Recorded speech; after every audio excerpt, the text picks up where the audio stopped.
Hello everyone, welcome to our YouTube channel. हमारा आज का discussion law and practice of banking के MCQs पे होगा।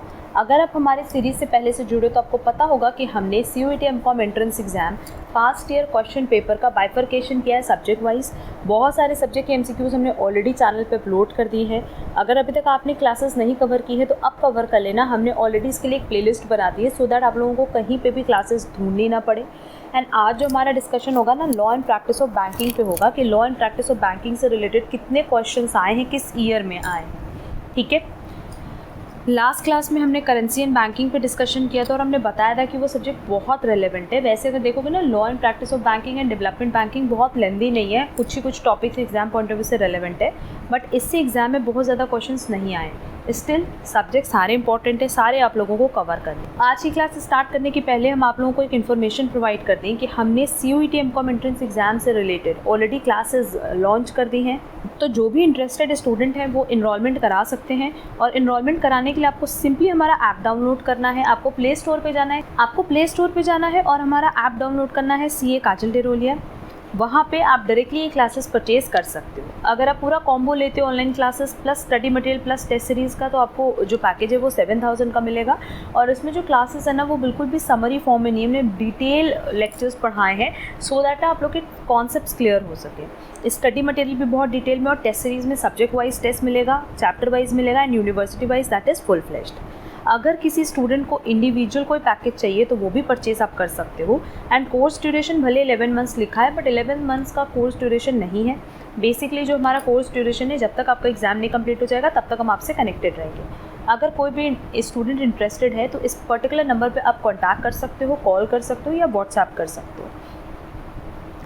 अगर आपके पास iOS एप्लीकेशन है तो सिंपली आप लोग क्या करना कि सबसे पहले प्ले स्टोर पर जाना, क्लास प्लस ऐप डाउनलोड कर लेना। क्लास प्लस ऐप डाउनलोड करने के बाद आपसे कॉन्टैक्ट नंबर मांगेगा तो आप अपना कॉन्टैक्ट नंबर डालना और हमारा ORG कोड डालना। हमारा ORG कोड है LUTVL। जैसे ये डालोगे ना आपको हमारा ऐप शो करेगा और उस ऐप पे इस क्लास को आप परचेज़ कर सकते हो, उस कोर्स को परचेज़ कर सकते हो। क्लियर? तो चलो फिर जल्दी से अपना आज का सेशन स्टार्ट करते हैं जो कि रिलेटेड है law and practice of banking से। 2023 में अगर देखेंगे तो हमारे पास 2 क्वेश्चन आया था related to law and practice of banking. पहला क्वेश्चन था गिवन बिलो आर 2 स्टेटमेंट। पहला स्टेटमेंट है कि bill of exchange negotiable instrument है, हाँ है। प्रॉमिसरी नोट नेगोशिएबल इंस्ट्रूमेंट नहीं है, नहीं। प्रॉमिसरी नोट भी तो नेगोशिएबल इंस्ट्रूमेंट है। हमने अपने लेक्चर्स में ये डिस्कस भी किया हुआ है कि चाहे बिल ऑफ एक्सचेंज हो चाहे प्रॉमिसरी नोट हो, ये दोनों नेगोशिएबल इंस्ट्रूमेंट है। इसीलिए यहाँ पहला स्टेटमेंट करेक्ट है और दूसरा क्या है, इनकरेक्ट। तो करेक्ट आंसर होगा C, statement 1 is correct but statement 2 is incorrect. Next, an endorsement that contains signature of the endorser as well as the name of the person in whose favor the endorsement is made is called। कह रहा है कि ऐसी endorsement जिसमें इंडोर्सर का signature होता है और साथ ही साथ जिस पर्सन के नाम पे आपने इंडोर्समेंट किया है उस पर्सन का नाम भी होता है, ऐसे इंडोर्समेंट को हम क्या बोलते हैं? ब्लैंक और general endorsement, partial endorsement, restrictive endorsement और स्पेशल और फुल इंडोर्समेंट।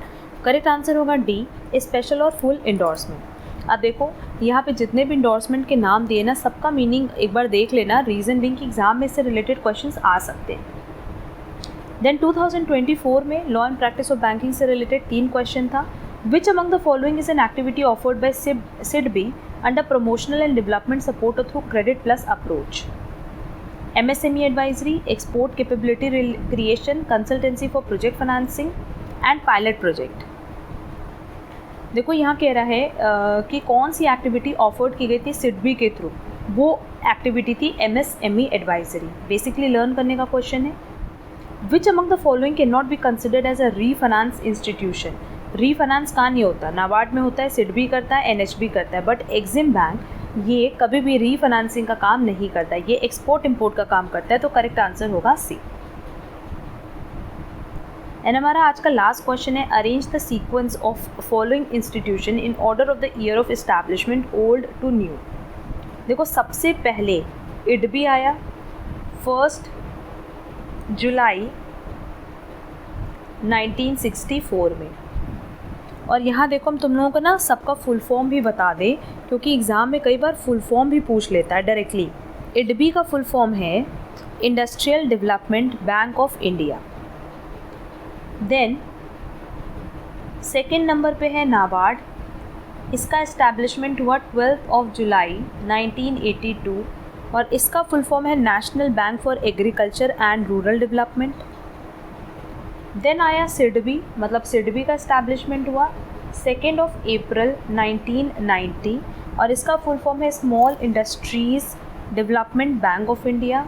देन IDFC की बात करें तो ये 30 जनवरी 1997 में इस्टेब्लिश्ड हुआ और इसका फुल फॉर्म है इंफ्रास्ट्रक्चर डेवलपमेंट फाइनेंस कंपनी। तो जो हमारा सीक्वेंस बना एज पर इस्टेब्लिशमेंट वो बना बी। सबसे पहले आया IDB, फिर नाबार्ड, फिर सिडबी, फिर IDFC। क्लियर? अब देखो यही 5 क्वेश्चंस थे related to law and practice of banking. बहुत ज़्यादा क्वेश्चन पूछा नहीं था law and practice of banking में, बट स्टिल बहुत ज़्यादा टॉपिक्स पे नहीं कवर किया है, तो आपको जितने भी टॉपिक्स कवर किए गए हैं law and practice of banking में वो कवर करने हैं, ठीक है। ऐसे ही डेवलपमेंट बैंकिंग में भी देखोगे तो सिर्फ 6 ही क्वेश्चंस आया है और इस पे ना हम लोग नेक्स्ट क्लास में डिस्कशन करने वाले हैं।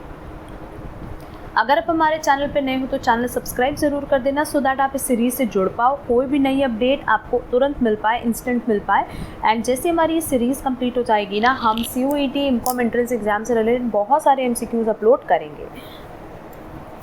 अगर आपको ये सीरीज़ पसंद आ रही है तो प्लीज़ वीडियो को लाइक, कमेंट, शेयर ज़रूर करना। अब हम लोग मिलेंगे हमारी नेक्स्ट क्लास में। आज के लिए बस इतना। Thank you so much.